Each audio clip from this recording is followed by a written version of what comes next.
illallah wahdahu la syarika lahu ta'dziman li sya'nih wa asyhadu anna Muhammadan 'abduhu wa rasuluhu ad-da'i ila ridwani sallallahu alaihi wa ala alihi wa ashabihi wa ikhwani. Allahumma aslih lana sya'na kullah wa la takilna ila anfusina tarfat 'ain. Allahumma anfa'na bima 'allamtana wa 'allimna ma yanfa'una wa zidna ilma.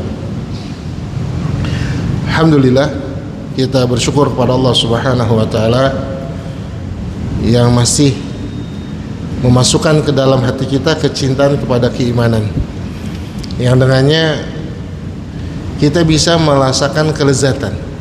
Karena dikatakan al-ladzatu tattabi'ul mahabbah, kelezatan itu mengikuti kecintaan. Orang akan merasakan lezat kalau dia melakukan sesuatu yang dicintainya, ya. Dan ketika orang itu diberikan rasa cinta kepada keimanan, maka orang itu akan merasakan kelezatan di dalam aktivitas keimanan. Dan ketika orang itu merasakan kelezatan di dalam aktivitas keimanan, orang itu nggak mau berhenti. Maka kita lihat Rasul Sallallahu Alaihi Wasallam mencintai keimanan Rasul waktu sholat, masya Allah, panjang banget. Dari sholat Al-Baqarah ke An-Nisa ke Ali Imran, masya Allah. Ya, kita mudah-mudahan Allah berikan cinta. Nih hari ini pilihan kan, pilihan di rumah sama datang ke masjid. Ternyata Allah cenderungkan hati kita untuk datang ke masjid, dan ini nikmat yang besar. Nikmat yang besar. Maka Nabi SAW meminta kepada Allah hal ini. Allahumma habib ilainal iman wa zainu fi qulubina wa qarri ilainal kufra wal fusuqa wal isyan waj'alni minar rasyidin. Ya Allah, aku mohon kepadamu, buat aku cinta kepada keimanan dan jadikan keimanan itu perhiasan di hatiku. Ya Allah, buat aku benci kepada kekafiran, kefasikan, kemaksiatan, dan jadikan aku orang-orang yang mendapatkan petunjuk. Semoga Allah Subhanahu wa taala jaga cinta kita kepada keimanan sehingga kita merasakan kelezatan di dalam setiap aktivitas keimanan. Ya, nanti kita lihat ya Ramadan. Ramadan kan tinggal sebulan setengah ya. Sebulan setengah. Ya, orang-orang yang Allah berikan rasa cinta kepada keimanan, kira-kira cara cari masjid yang bacaan sholatnya panjang apa pendek?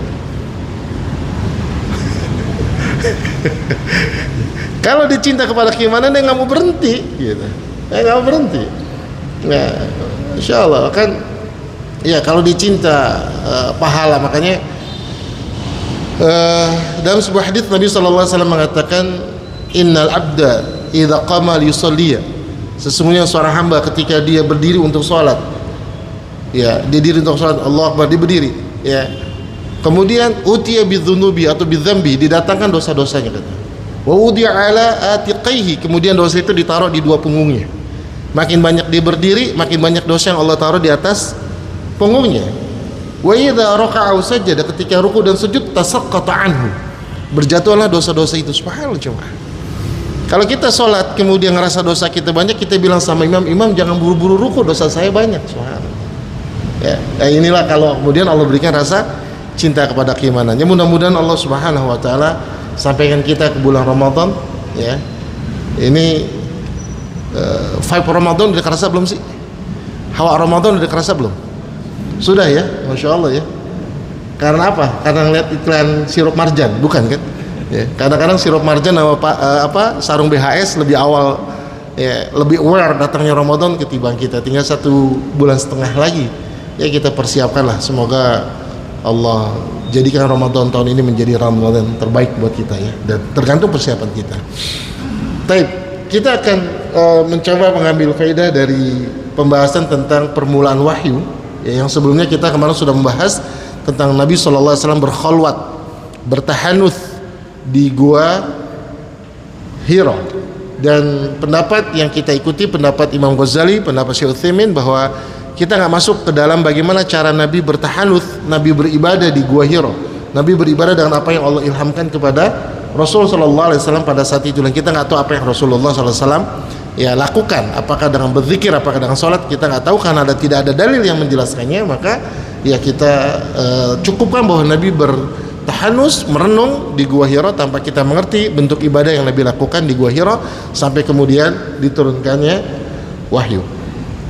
Di dalam pembahasan ini penulis memulai dengan sebuah riwayat dari Ummul Aisyah radhiyallahu anha ketika Aisyah mengatakan, ya, sesungguhnya yang pertama terkait dengan peristiwa turunnya wahyu kepada Rasul sallallahu alaihi wasallam yaitu ar-ru'ya as-salihah fi naum.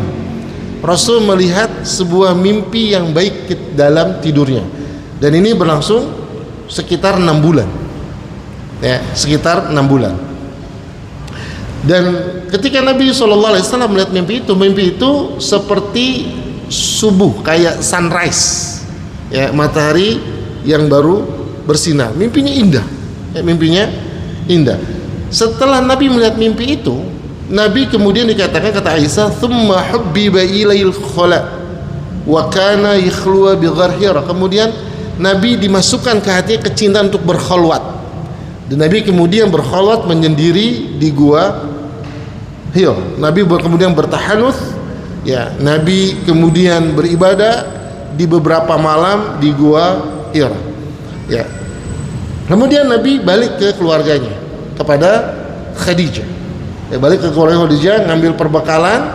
Kemudian Nabi biasanya tawaf dulu, turun dari Gua Hira tawaf dulu, kemudian ke Khadijah ngambil perbekalan, tawaf lagi, baru ke Gua Hira. Begitu terus, ya, sampai kemudian datang malaikat Jibril, ya, di Gua Hira. Ya, Gua Hira, ya, itu guanya nggak terlalu besar. Kalaupun ada orang berdiri, orang dewasa, paling cuma bisa 2 orang berdiri. Ya, kalau ukuran orang Indonesia bisa berdiri di Gua Hira, Rasulullah SAW bisa berdiri di Gua Hira. Dan mulut guanya itu langsung terlihat Ka'bah. Jadi dari Gua Hira itu kelihatan Ka'bah itu. Ya, kalau sekarang kan ada replikanya. Kalau kita ke Museum Wahyu di Jabal Nur, itu ada replikanya dan kita bisa masuk, bisa dengan gambaran yang seutuhnya, kita berdiri bisa di situ. Ya, Nabi kemudian sallallahu alaihi wasallam ketika didatangi Jibril, seperti yang sudah kita dengar, Jibril mengatakan Iqra. Kemudian Nabi sallallahu alaihi wasallam mengatakan wa ma ana biqari. Aku nggak bisa baca. Kemudian Jibril memeluk Nabi SAW dengan keras sampai kemudian Nabi itu sesak. Ya, karena dipeluk dengan erat, Nabi sesak, kemudian dilepaskan lagi. Kemudian yang kedua, Jibril mengatakan Iqra, bacalah. Nabi mengatakan wa ma ana biqari, aku nggak bisa baca, dipeluk lagi sampai keras, kemudian dilepas lagi. Kemudian yang ketiga, Iqra, bacalah. Nabi mengatakan aku nggak bisa baca, dipeluk lagi 3 kali. Jadi dalam hadis ini disebutkan Nabi SAW dipeluk oleh Jibril sampai 3 kali. Ya, sampai 3 kali, kemudian dilepaskan. Ya, kemudian barulah Jibril mengatakan Iqra bismi rabbikal ladzi khalaq khalaqal insana min 'alaq iqra wa rabbukal akram, seterusnya. Kemudian Rasul sallallahu alaihi wasallam, ya, setelah itu langsung, ya, kaget lah. Ya, didatangkan malaikat Jibril, kaget di gua sendirian, kemudian dipeluk. Ya, Rasul sebagai seorang manusia ada di hatinya itu ada rasa khawatir. Ini apa yang datang? Apakah ini tanda buruk atau tanda kebaikan? Rasul pada situ nggak tahu. Maka Rasul kembali ke rumah, kemudian menemui Khadijah sambil mengatakan zamiluni, zamiluni, selimuti aku, selimuti aku. Saking kemudian Rasul dalam kondisi mungkin shock, ya, kalau kita mungkin shock gitu, ya. Ada sesuatu yang sangat luar biasa membuat Rasul shock. Kemudian Nabi minta diselimuti. Ya, ketika Rasulullah SAW diselimuti, ya, Khadijah nggak nanya apa-apa, diselimutin, didiemin sama Khadijah, didiemin. Nanti akan kita lihat hikmahnya, didiemin sampai kemudian, ya, Rasul sudah mulai tenang. Itu pun Khadijah nggak kepo, Khadijah nggak bertanya sampai Rasul yang menceritakan. Ya, kemudian Rasul mengatakan, ya, apa yang kemudian terjadi pada diri Rasul Sallallahu Alaihi Wasallam. Kemudian setelah Rasul ceritakan apa yang terjadi, Rasul mengatakan laqad khasitu ala nafsi, aku khawatir dengan diriku, jangan-jangan ini akan datang keburukan pada diriku. Nah, pada saat itu Khadijah tasjid, Khadijah memotivasi sampai mengatakan kalla wallahi ma yukhzikallahu abadan, enggak, demi Allah, sekali-kali Allah tidak akan menghinakanmu, innaka latisil rahim. Disebutkanlah kebaikan Rasulullah. Rasul suka menyambung silaturahim, Rasul kemudian menolong orang-orang yang lemah segala macam, ya, memuliakan tamu. Ya, jamaah rahimani wa rahimakumullah. Ya, kemudian Khadijah, ya, mengajak Rasul sallallahu alaihi wasallam bertemu dengan anak paman Khadijah, berarti sepupu, ya, anak paman dari Khadijah, sepupunya Khadijah yang bernama Waraqah bin Naufal bin Asad bin Abdul Uzza. Waraqah bin Naufal, sebagian ulama kata radhiyallahu an, termasuk penulis mengambil pendapat bahwa Waraqah seorang muslim. Maka di bagian tulisnya penulis mengatakan radhiyallahu an dengan beberapa statement Waraqah tentang kesaksian beliau ya terhadap kenabian Nabi Muhammad sallallahu alaihi wasallam. Pada saat itu ya Waraqah dia termasuk salah satu orang yang cendekia. Dia menulis ya dalam bahasa Ibrani. Ya, dia menulis juga Injil dalam bahasa Ibrani. Jadi memang dia termasuk pemikir lah ya.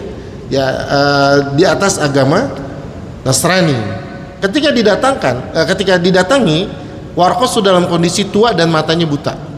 Waraqah dalam kondisi tua dan matanya buta. Maka kemudian Khadijah berkata, "Ya ibna ammi, wahai anak paman, isma' min ibni akhi, dengarkanlah dari anak saudaramu." Maka kemudian Waraqah bin Nawfal mengatakan, "Ya ibna akhi, madza tara?" Wahai anak saudaraku, apa yang kau lihat? Ya, bertanya. Maka Rasul sallallahu alaihi wasallam mengabarkan apa yang terjadi di Gua Hira. Wah, begini aku didatangi ya seorang makhluk yang kemudian memelukku, kemudian diceritakanlah. Maka apa kata Waraqah bin Nawfal? Waraqah mengatakan, "Hadan namus." Ini namus. Namus maksudnya Injil. Maksudnya apa? Jibril alaihissalam. Alladzi nazzalallahu ala Musa. Ini namus yang diturunkan Allah kepada Nabi Musa. Artinya malaikat Jibril yang diturunkan Allah kepada Nabi Musa. Kemudian beliau mengatakan, "Ya laitani fiha juz'an." Coba kalau nanti waktunya itu aku masih muda. Ya, laitani akuna hayyan. Kalau aku masih hidup, kapan? Id yukhrijuka qaumuk.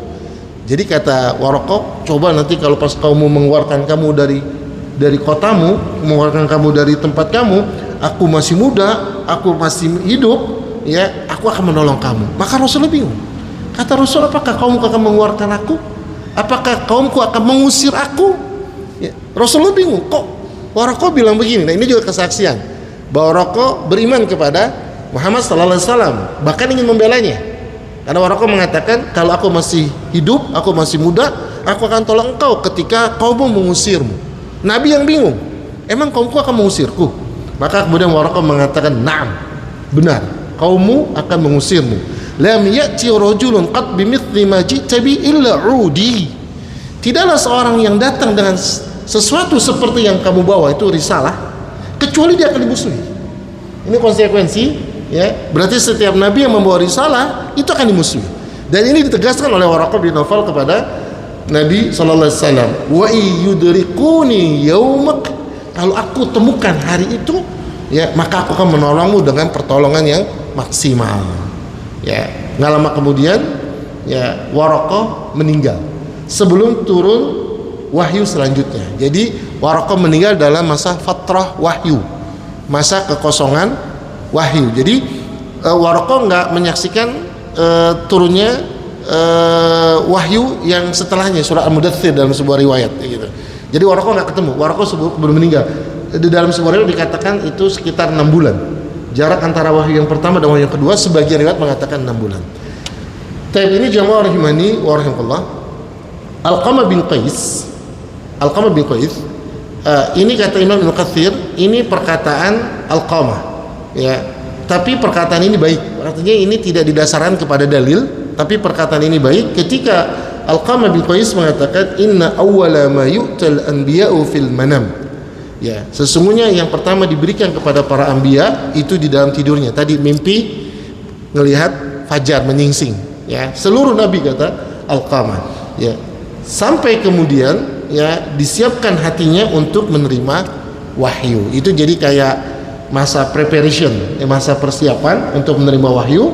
Yaitu para nabi diperlihatkan mimpi yang salihah, yaitu fajar yang menyingsing. Tapi ini jamaah rahimani wa rahimakumullah tentang peristiwa turunnya wahyu, ya, kepada Nabi sallallahu alaihi wasallam. Ya, kemudian penulis, ya, sebelum kita bicara tentang pelajaran dari peristiwa ini, kita akan melihat tentang waktu turunnya wahyu kapan. Ya, biasa kalau di dalam masyarakat kita dikenal dengan nuzulul Quran. Ya, nuzulul Quran tanggal berapa? Biasanya di masyarakat kita tanggal berapa? 17 Ramadan.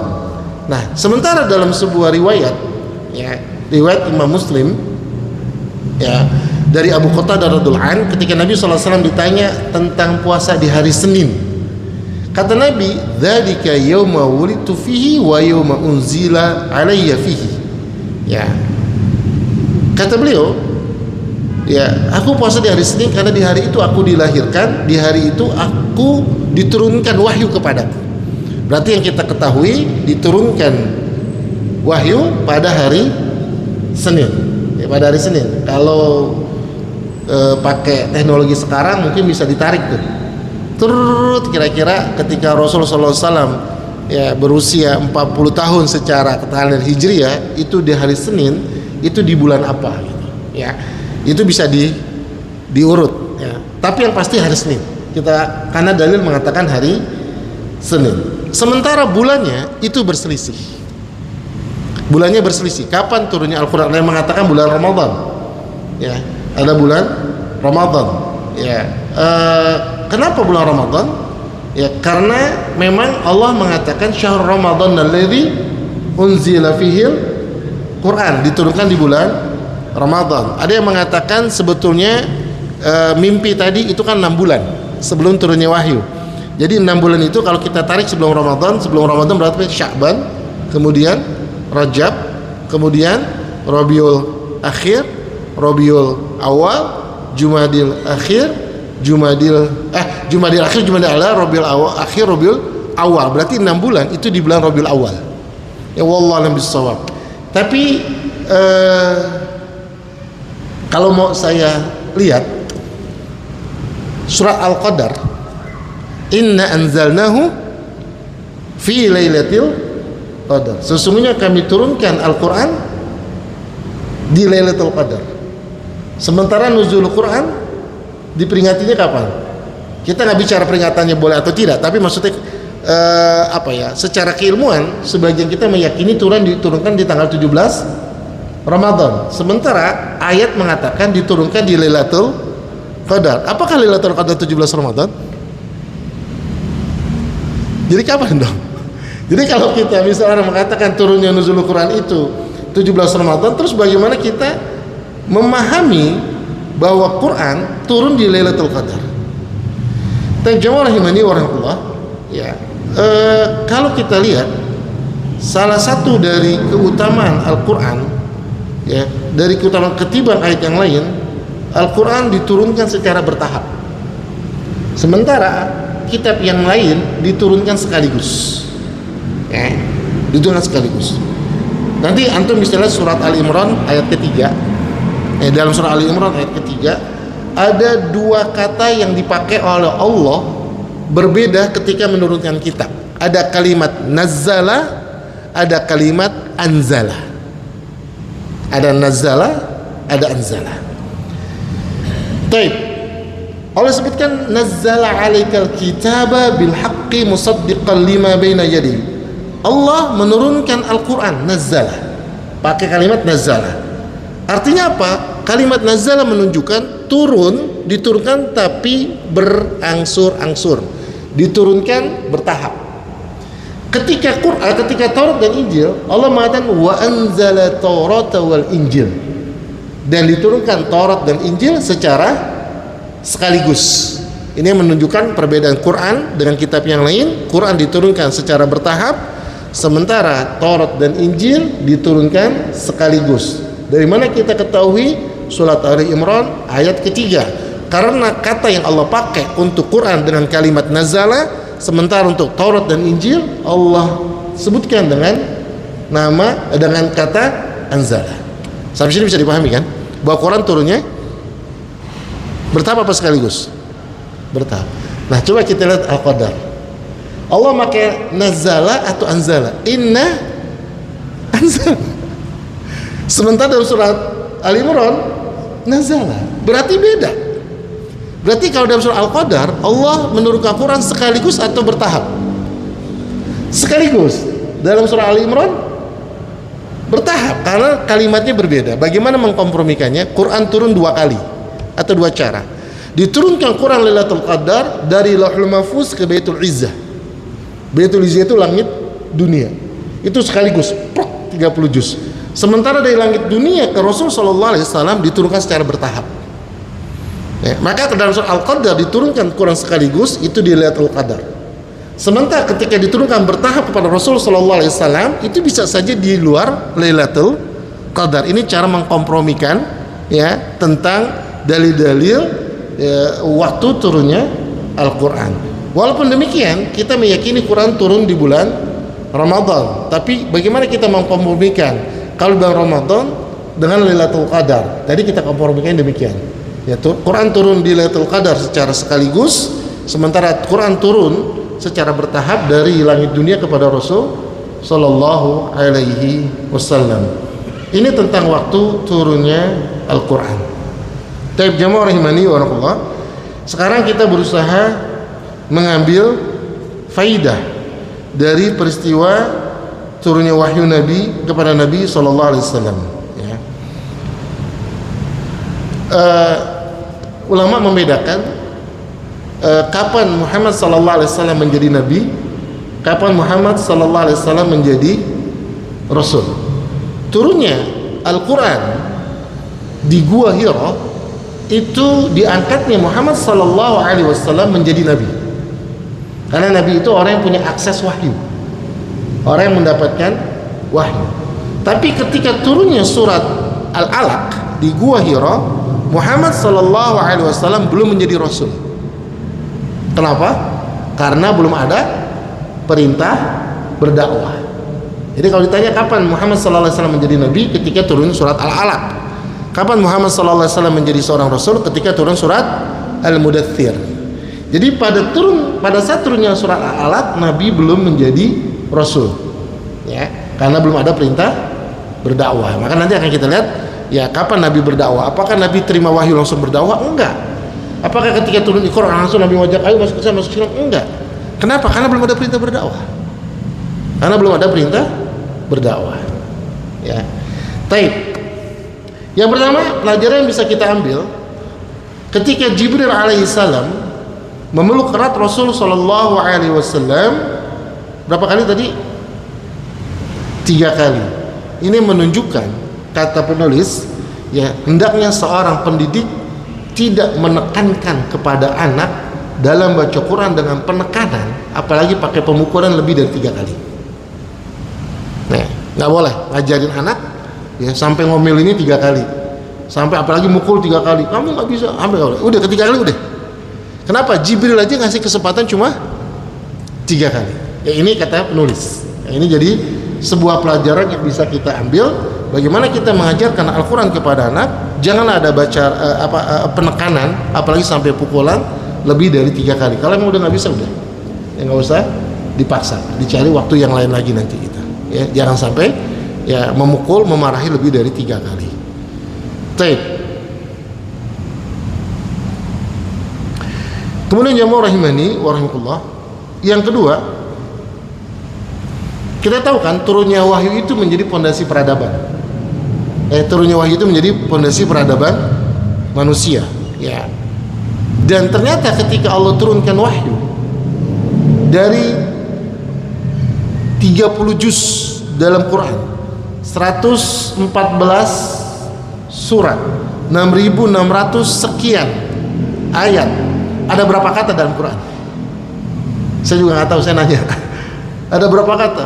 Ribuan kata. Tapi ternyata Allah pilih pondasi ya, peradaban manusia dengan kalimat Iqra, bacalah. Ini menunjukkan bahwa ilmu merupakan pondasi agama. Ya, sehingga kalimat Iqra, bacalah, dan kita tahu al-qira'atu miftahul ilm. Ya, membaca itu kunci ilmu. Kata penulis, ini menunjukkan bahwa hendaknya seseorang ketika beragama dengan pendekatan ilmu. Ya, dengan pendekatan ilmu. Bukan pendekatan kebiasaan, karena dimulai dengan Iqra, bacalah. Ya, sementara banyak dari kita beragama pendekatannya bukan ilmu, tapi pendekatannya kebiasaan. Ya habis dari dulunya begitu. Kita nggak ngerti ya pondasi ilmunya seperti apa. Ya. Kemudian penulis juga ketika melihat di dalam surah Al-Alaq, surah Al-Alaq ditutup dengan apa? Hah? Perintah ngapain? Surah Al-Alaq. Hah? Cari. Ya. Disuruh sujud, disuruh mendekatkan diri kepada Allah Subhanahu wa ta'ala. Kata penulis, bayangkan ya bahwa turunnya wahyu ya dimulai dengan membaca, ditutup dengan perintah sujud. Ini menunjukkan ada dua urgensi, yaitu urgensi membaca dan urgensi sujud ya, urgensi sujud. Dan kita tahu sujud ini seutama-utamanya ibadah badan. Sujud ini seutama-utamanya ibadah badan ya. Ibadah badan yang paling utama itu sujud ya, sujud. Nah, makanya sebagian juga ya mengikat ilmu itu harus dengan kerendahan.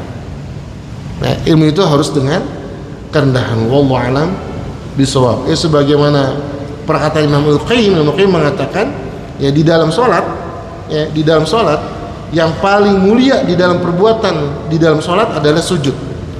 Sementara zikir yang paling mulia di dalam sholat adalah membaca Quran.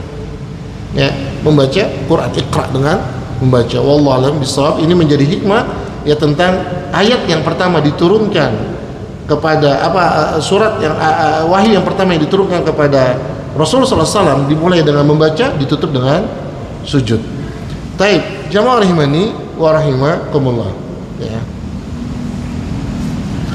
Kemudian ketika turunnya wahyu, Nabi SAW mengatakan, aku tidak bisa menulis, aku tidak bisa membaca, aku tidak bisa membaca.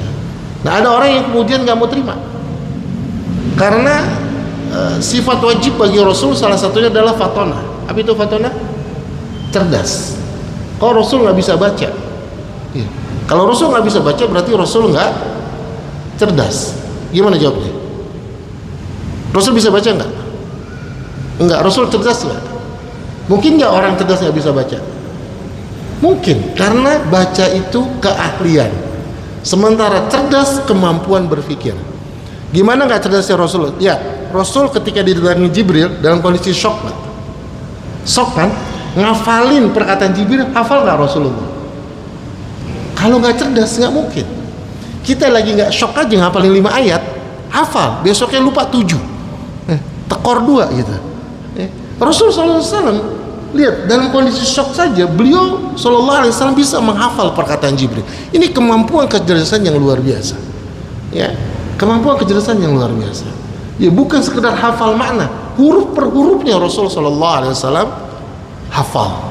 Ya, ini ya dari pelajaran bahwa Rasul ketika disuruh membaca, Rasul mengatakan wa ma'ana biqari, aku nggak bisa membaca ya. Kemudian ayat ini juga menjelaskan pentingnya mencatat ilmu, Iqra ya. Kemudian ada kalimat allama bil qalam ya, allama bil qalam. Ini kata para ulama pentingnya mencatat ilmu ya. Taib jamaah rahimani wa rahimakumullah ya. Kemudian ketika Allah Subhanahu wa taala menyampaikan wahyu Iqra bismi rabbikal ladzi khalaq ya, bacalah bismi rabbika, dengan nama Tuhanmu. Ini menunjukkan ya, kata penulis mengikat membaca, mengikat ilmu dengan iman. Mengikat ilmu dengan iman, karena ilmu yang benar itu akan mengajak kepada iman ya. Walaupun coba kita lihat ini, saya pernah sampaikan di tempat lain, saya nggak tahu di sini sudah pernah sampaikan belum, yang menumbuhkan iman, ilmu atau cinta? Yang menumbuhkan iman, ilmu atau cinta? Kita ambil kondisi realitas anak-anak kita, keponakan kita, tetangga kita, atau anak teman kita yang pesantren. Ini lagi pada liburan kan, pulang ke rumah, ya, santri itu sama bapaknya sholat subuhnya lebih rajin mana secara umum? Anak antum pesantren, pas pulang bangun sholat subuhnya lebih dulu bapaknya atau anaknya? Bapaknya. Ilmunya banyakkan siapa? Anaknya. Harusnya imannya kuatan siapa? Ternyata enggak begitu. Anaknya bisa baca kitab gundul, bapaknya yang gondrong aja masih ribet gitu. Ternyata ilmu tidak directly menumbuhkan iman. Yang menumbuhkan iman itu cinta, tapi kita harus belajar. Iya, kalau ilmu itu menumbuhkan cinta, cinta itulah yang menumbuhkan iman. Makanya ketika bismi rabbikal ladzi khalaq, bacalah dengan nama Tuhanmu. Di situ kita harus menjadikan ilmu kita bermanfaat, sehingga dengan kita memiliki ilmu lebih cinta kita kepada Allah. Yang cinta itulah menumbuhkan iman kita. Ya. Tapi kalau kemudian kita belajar tanpa bismi rabbi gitu, tanpa dikatakan iman, maka ilmu itu menjadi sebuah koleksi kognitif, ya, koleksi intelektual, tidak menjadi sebuah nilai asertif di dalam hati yang menimbulkan keyakinan. Akhirnya cuma tahu doang. Nah, makanya ya selain mencatat ilmu, ya maka kita harus mengikat ilmu juga dengan iman, ya, dengan keikhlasan. Nah, ini ada sebuah kitab tentang ta'zimul ilmi, mengagungkan ilmu. Salah satu bentuk pengagungan kepada ilmu seperti kita mengagungkan orang. Kalau masjid ini mau didatengin sama presiden, kira-kira masjid ini berberes nggak? Berberes kan? Wah. Kalau masjid ini besok mau didatengin Pak RT, kira-kira berberes nggak masjid ini? Biasa aja. Ya. Tapi kalau presiden berberes, makin mulia seseorang, maka pengagungan kita makin besar. Dan salah satu bentuk pengagungannya adalah membersihkan tempat yang didatangi orang yang kita agungkan. Maka salah satu bentuk pengagungan ilmu adalah membersihkan tempat datangnya ilmu. Datangnya ilmu di mana? Di hati. Maka seberapa besar manfaat ilmu kita dapatkan, itu akan berbanding lurus dengan seberapa besar kita mengagungkan ilmu. Dengan cara apa? Membersihkan tempat datangnya ilmu. Kalau hati kita makin bersih ketika menuntut ilmu, makin cepat ilmu itu tumbuh, menumbuhkan rasa cinta, dan cinta itu menumbuhkan keimanan. Tapi kalau kemudian ada penyakit, nggak ikhlas, susah ilmu itu tumbuh. Ya, makanya diikatlah dengan iman, diikatlah dengan keikhlasan, diikatlah dengan nama Allah, bukan nama yang lainnya. Jadi iqra, membaca ilmu itu dengan nama Allah, dengan keikhlasan, bukan nama yang lainnya, sehingga ilmu itu bermanfaat buat kita. Kemudian jamaah rahimani wa Allah, yang selanjutnya kita Rasul sallallahu alaihi wasallam ya datang kepada Khadijah. Khadijah kepo enggak? Enggak. Ini juga salah satu nanti ya kita pernah membahaskan tentang keutamaan Khadijah kan, ya. Kenapa Rasulullah SAW menikah dengan seorang wanita yang lebih dewasa? Karena memang support dakwah Nabi. Bayangkan kalau istri Nabi masih gadis, Nabi keluar dalam kondisi ketakutan, kira-kira istrinya gimana? Kenapa? Dia yang lebih ribet daripada, ya. Kalau kita datang, tapi kalau istri kita tenang gitu, ya, masya Allah ya, ini bisa menenangkan. Ya, Khadijah nyelimutin, dan Rasulullah nggak nanya, tenang, karena kedewasaan Khadijah. Diam, nggak nanya, membiarkan Rasulullah Shallallahu Alaihi Wasallam bercerita, ya, bercerita. Subhanallah, ya. Akan menjadi berbeda kalau istri Nabi masih muda. Nabi bilang selimutin aku.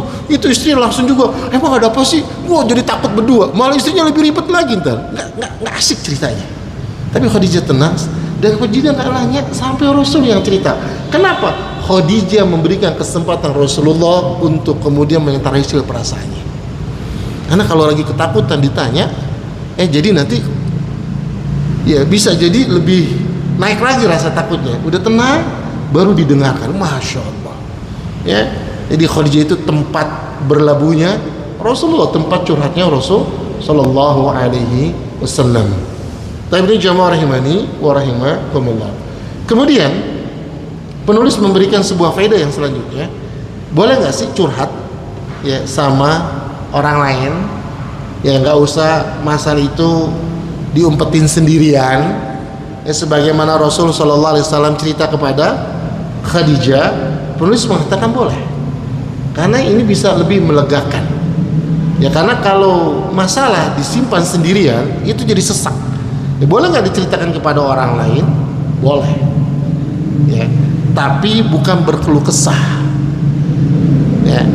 Dalam rangka untuk bisa mendapatkan pandangan. Ya. Bukan cuma sekedar mau cerita doang. Mau cerita aja. Kenapa kalau dicerita lega? Benar. Tapi bukan itu maksudnya. Ya. Bercerita untuk bisa mendapatkan pandangan dari orang yang kita ajak cerita. Jadi kalau curhat itu dibolehkan, sebagaimana Rasulullah SAW menceritakan kepada Khadijah, maka yang harus diperhatikan yang kedua, siapa orang yang kita ajak cerita. Nggak semua orang bisa diajak cerita. Kita harus pilih-pilih dulu, ya.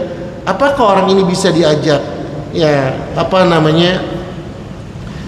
memusyawarahkan atau memiliki pandangan terhadap peristiwa yang kita hadapi, atau kemudian orang itu malah nambah masalah, atau orang itu menambah masalah. Ini jamaah rahimani wa rahmakumullah.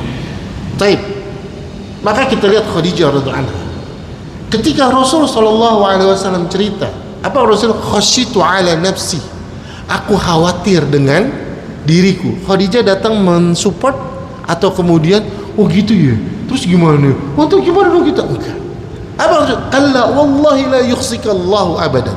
Demi Allah, Allah tidak akan pernah menghinakanmu selama-lamanya. Lihat, Khadijah datang memotivasi, membesarkan ya hati Rasul sallallahu alaihi wasallam. Kenapa? Tepat orang yang diajak bicara. Ini banyak orang curhat bukan mengecilkan masalah, malah membesarkan masalah. Ada seorang ibu-ibu curhat sama temannya, kok sekarang suamiku kalau keluar rumah dia pakai parfumnya wangi-wangi, aku curiga nih. Ini perempuan ngomporin lagi. Ya hati-hati. Subhanallah. Coba di cloning handphonenya. Jangan-jangan begitu. Ya Allah, ini masalah nggak selesai, makin besar. Tapi kalau orang yang tepat, udahlah, husnuzon. Ya, dia di luar nggak bisa kita jagain. Tapi ada Allah yang bisa jaga dia. Yuk, sholat. Yuk berdoa, yuk kajian. Wah, ini teman keren yang begini nih, gitu. Bukan datang untuk ngomporin, gitu. Makanya walaupun curhat itu boleh, tapi pilih orangnya. Ya, karena kalaupun sendirian berat gitu. Ya silakan cerita. Yang kita harap orang itu bisa memberikan pandangan yang baik. Ya. Taib. Kemudian jamaah rahimani wa rahimakumullah. Ya. Ketika Nabi SAW ya, merasa khawatir, kemudian Nabi minta diselimutin, ya, minta diselimutin. Kemudian Nabi takut dengan dirinya sendiri. Khadijah mengatakan kalla wallahi la yukhzikallahu abadan. Kemudian menyebutkan tentang kebaikan Nabi SAW, yaitu silaturahim. Kata penulis, ini menunjukkan selain kemuliaan akhlak Nabi SAW sebelum menjadi Nabi, yang kedua, perbuatan baik bisa menjauhkan dari bahaya. Dan ketika Nabi mengatakan, aku khawatir dengan jiwaku, dengan diriku, kata Khadijah, nggak mungkin lah. Kenapa? Kan kau berbuat baik. Ini menunjukkan perbuatan baik sebagai salah satu min asbabis salamah, salah satu dari sebab-sebab keselamatan. Dengan kita berbuat baik itu bisa mendatangkan keselamatan. Dari hadis ini, jadi ketika Nabi dikatakan silaturahim segala macam, ya itu menjadi jaminan Allah nggak akan menghinakan engkau. Ini menunjukkan bahwa kebaikan itu menjadi sebab, salah satu sebab dari keselamatan hidup kita. Kalau kita berbuat, insya Allah kita akan dapat keselamatan. Ya, secara umum Allah mengatakan ifadillahi yafadka, jagalah Allah maka Allah akan menjaga engkau. Kalau Allah jaga kita, siapa yang bisa nyakitin kita? Ya, kalau Allah jaga kita, siapa yang bisa nyakitin kita? Kapan Allah menjaga kita? Kalau kita menjaga agama Allah. Dengan menjaga agama Allah, Allah akan jaga kita. Allah jaga keturunan kita, Allah jaga jiwa kita, Allah jaga kesehatan kita, Allah jaga. Tapi jamaah rahimani wa rahmatullah. Kemudian yang kesembilan atau yang selanjutnya, dibolehkan memuji manusia di depannya. Ya, lihat, Khadijah memuji Rasulullah enggak?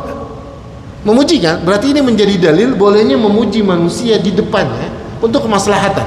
Terus bagaimana ketika kita melihat hadis Nabi ketika Nabi mengatakan idza ra'aitumul madahin jika engkau lihat orang yang berkata baik kepadamu, memujimu, fathaw fi wujuhihim turab, ya, taburkan di wajahnya tanah, debu gitu. Terus bagaimana? Ya artinya, ya kalau pujian itu mendatangkan maslahat nggak apa-apa. Maksudnya Nabi tadi, pujian yang kemudian kita tebarkan debu di wajahnya ketika pujian itu mendatangkan kemudaratan. Ya. Kita tahu nih orang ini kalau dipuji makin GR, makin kacau, makin jauh dari Allah. Ya tapi kalau kemudian memuji untuk maslahat, memotivasi dirinya, misalnya ada orang kemudian ya dia, aduh, ana bingung nih, ya udah nggak diperpanjang lagi kontraknya. Kemudian kita puji, ya akhi, Allah maha baik, antum tuh punya keahlian, antum bisa begini, antum bisa begini, masya Allah, nggak ada orang yang bisa begini kecuali antum. Muji nggak kita? Muji tapi untuk maslahatnya apa? Ya nggak boleh kalau memuji itu untuk mudarat. Kalau kita puji orang itu tertipu, itu yang nggak boleh gitu.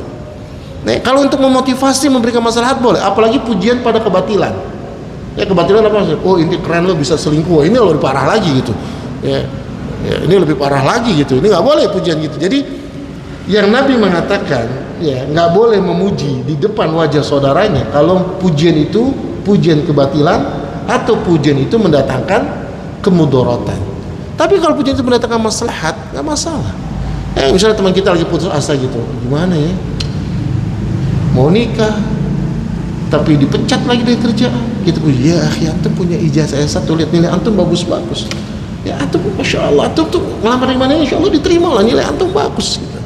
Ya, antum punya catatan bagus, kita puji kan, nggak masalah seperti ini. Gitu ya. Ini teman-teman yang Allah Subhanahu Wa Taala, jamaah rahimani wa rahmatullah. Jadi kalau kita lihat ketika Rasulullah Sallallahu Alaihi Wasallam dipuji oleh Khadijah, ini penulis mengatakan bolehnya memuji manusia untuk maslahat, apalagi untuk menenangkan jiwanya.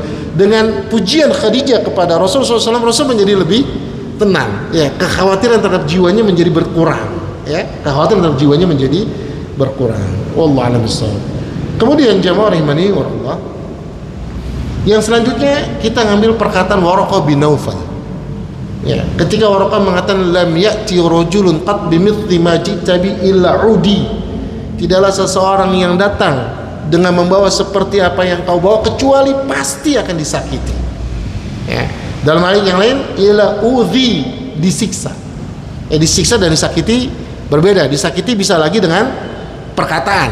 Maka nanti kita lihat dakwah Nabi SAW, ya siksaan atau kemudian tekanan yang datang kepada Nabi sebelum fisik itu adalah siksaan psikis, nggak disiksa, tapi disakiti. Pakai apa? Pakai cemoohan. Ya, maka riwayatnya ada rudi, ada udhi, dua-duanya benar. Yaitu seorang dai, seorang yang menyampaikan agama ini, dia siap-siap aja, pasti disakiti. Ya, pasti disakiti. Ya, makanya ya ketika kita tahu itu, ya dalam surah Al-Asr, dikatakan manusia itu rugi kecuali 4: beriman, beramal salih, menasihati dalam kebenaran, menasihati dalam kesabaran. Inilah kelaziman orang yang menasihati dalam kebenaran, dilazimkan dia harus sabar, karena konsekuensi dari menyampaikan kebenaran adalah disakiti. Konsekuensi dari menyampaikan kebenaran adalah disakiti. Maka ini menjadi sebuah sebuah kenyataan yang kemudian disampaikan Waraqah bin Naufal kepada Rasul sallallahu alaihi wasallam. Maka Allah juga katakan, wa kadzalika ja'alna likulli nabiyyin aduwwan minal mujrimin. Dan demikianlah kami jadikan kepada setiap nabi musuh-musuh dari kalangan orang-orang yang berdosa. Ya, jadi ini sebuah keniscayaan, ya, sebuah keniscayaan. Ya, cuma harus dilihat dulu ketika kita disakiti, ya kita disakiti gara-gara apa yang kita sampaikan atau gara-gara sikap kita. Ya, iya nih, selama saya berpegang teguh dengan agama, saya jadi diomongin sama tetangga, saya dicelak sama tetangga. Entar dulu, jangan GR dulu. Ya, ente dicela sama tetangga gara-gara kita ini baik agamanya atau gara-gara kita buruk kelakuan kita. Ya, ini jangan GR dulu gitu. Selama saya hijrah, tetangga tuh sama saya sinis. Ya sinis lah, intinya dia udah hijrah jadi kemudian nggak mau ketemu tetangga, ada lewat sholat lo kafir lo nggak sholat, ya tetangga senep lah sama kita gitu. Jadi harus dilihat dulu, jangan GR. Rasul SAW dibenci, tapi kebencian kaum musyrikin, orang-orang Mekah kepada Rasul, orang Quraisy kepada Rasul, bukan karena risalahnya, bukan karena pribadinya, tapi karena risalah yang dibawa. Sementara kalau kita dibenci sama orang, itu gara-gara agama kita atau gara-gara kelakuan kita. Itu harus perlu kita timbang gitu. Jangan kegeeran gitu. Sejak hijrah nih jadi dimusuhin sama orang, ntar dulu dimusuhin orangnya kenapa gitu. Ya, ini jamaah rahimani wa rahimakumullah ya. Maka kata Syekhul Islam Ibnu Taimiyah, ya maka setiap orang yang ya menapaki jalan para nabi itu berdakwah, ya mengajak manusia, ya hendaklah dia persiapkan dirinya ya akan konsekuensi perbuatannya, yaitu akan mendapatkan ujian. Makanya persiapan yang perlu dilakukan ya persiapan ruh, kelapangan jiwa. Maka Nabi diajarkan oleh Allah Subhanahu wa taala itu qiyamul lail.